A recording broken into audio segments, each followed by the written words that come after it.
You've been in the real estate media business for how long now? 11 years. 11 years. So you've probably seen some crazy stuff. I've seen the good, the bad, the ugly. So it's a lot of in-between type of areas, but there's a lot to love about this industry.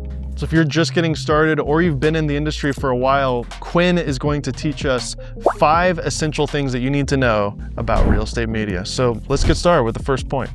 First point, this is something I see a lot of new photographers kind of do, and the logic makes 100% sense, but it's not necessarily the right answer. And that first thing is shooting as wide as you can. If you're watching this video or you're kind of rehashing over your fundamentals, but there's a term called distortion, which I highly recommend you look into.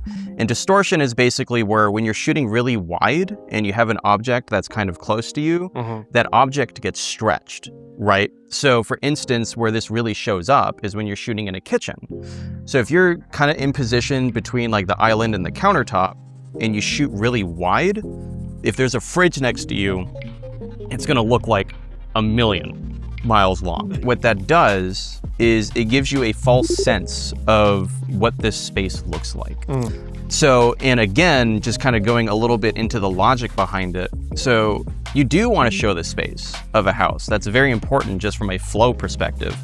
But at the same time, it's when you shoot too wide, you start to introduce elements which really don't make sense to the scene sometimes. And that's where composition theory and know-how is so important. And I've even heard some realtors say this, like to not shoot super wide, because it's a little untruthful, right? 100%. It makes a space look much bigger than it is, which I guess you could argue will maybe help sell the property better. Right. But then the client shows up, especially if it's a sight unseen purchase for a lot of people moving in from out of state, they're gonna like wake up to a rude awakening. It's like, this is not as big as I thought.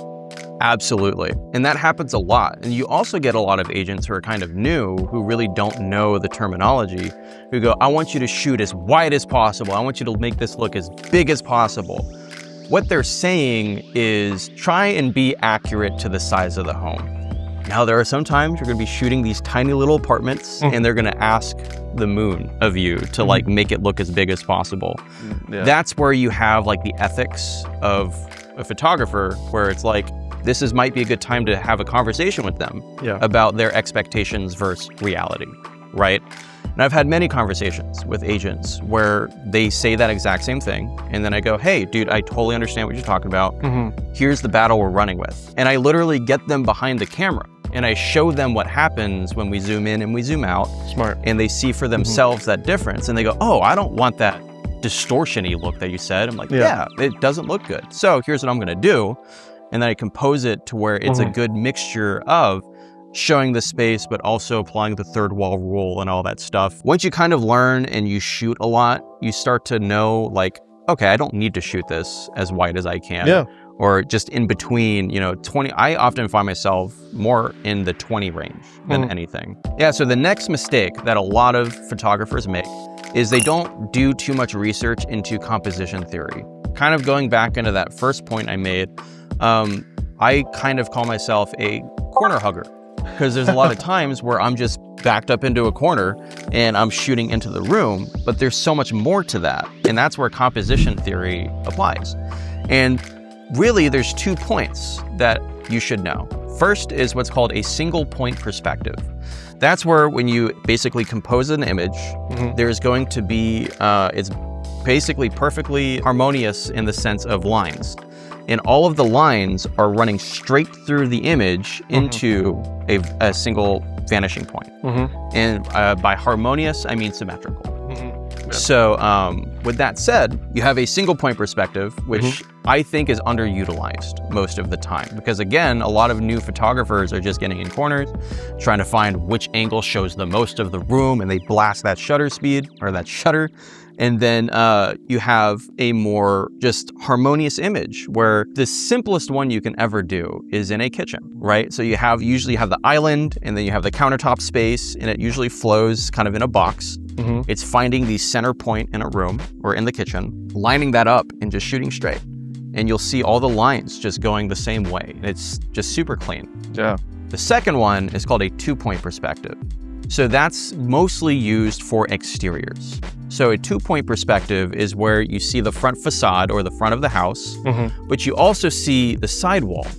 And that's a mistake a lot of photographers make, is they're not getting far enough to the left or the right of the home to show how deep the home runs. That's very important. Because if you're just getting a front center shot and then you're getting kind of a side shot that doesn't show the depth of the home, there's really no understanding of how big this home is. Yeah. Right?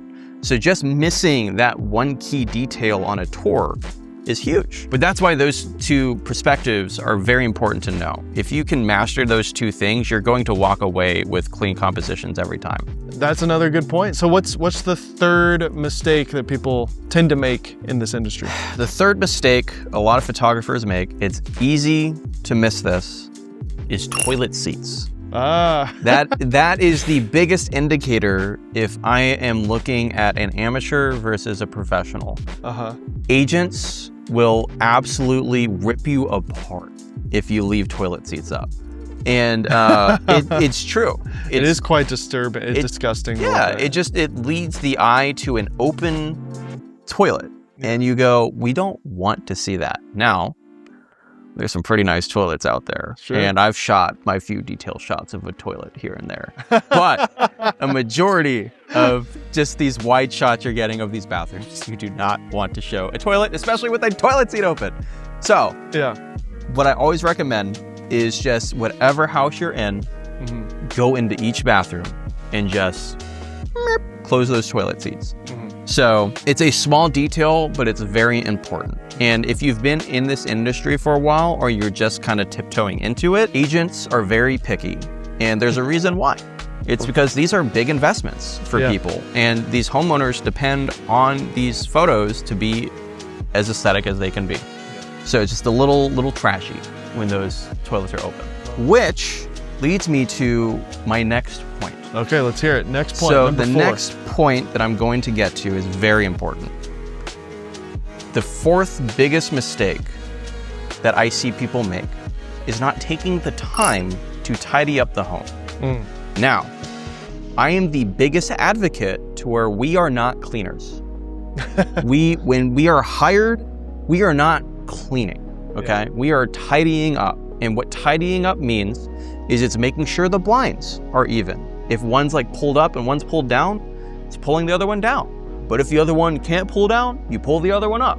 And you're gonna come into a lot of scenarios where it might pull up halfway. So you just have to find the compromise which fits that space. When I was first into this industry, I did not know my boundaries or limitations of what I was supposed to do. The first house I did all their dishes. It was a mess, and I did all their dishes. I rinsed them, I soaked them up, and I put them in the dishwasher. And then I was talking with my boss at that. He's like, "You did not need to do that." I was like, "Oh, okay." But over time, I started to learn like what I do and don't do, which could be a whole different topic. So that leads to my next point, where you have all of these random things that occur when you walk into a home. The biggest skill that I recommend new photographers gain that I don't see a lot of is owning the space. When you hire a professional, you have to be a professional. And there are boundaries which agents or people or customers in any industry will try and cross. You have to know when to stop them and kind of educate them on what the actual process is. Because the amount of new photographers in this industry who are just complaining, the home's not ready, I had to clean this, I had to move this couch, I had to do all this. You shouldn't have to be doing that. Everyone knows this is a big, selling your home's a big deal. And it needs to be ready. That's where we send out notices to every shoot of a checklist of things to make sure for the agent, just as a courtesy. Before. Correct. Before we you show up. 100%. Smart, Yeah, because it's a lot. Yeah. But there are times where you get to a home and the agent genuinely tried to get the homeowner to cooperate. And everyone's going through different life situations, so I don't judge. But the case stands, home's not ready. And we need to do some heavy elbow grease stuff like shifting couches. Don't do that. This is where it's important to delegate tasks. If the homeowner is there and the agent is there, just simply tell them, hey, so I have my 15-minute walkthrough routine. I'm gonna make sure blinds are open, lights are on, fans are off, all that good stuff.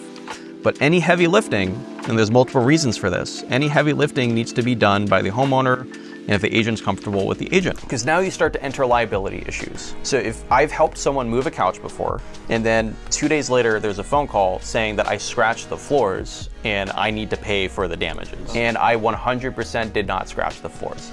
So you start to enter those kinds of scenarios with homeowners. Quinn, this was awesome. We have to do this again. Absolutely, I agree, it was fun. If you enjoyed this video, make sure to subscribe and leave a comment. Ask Quinn any questions. I'm sure he'd be happy to answer in the next video. I would love to.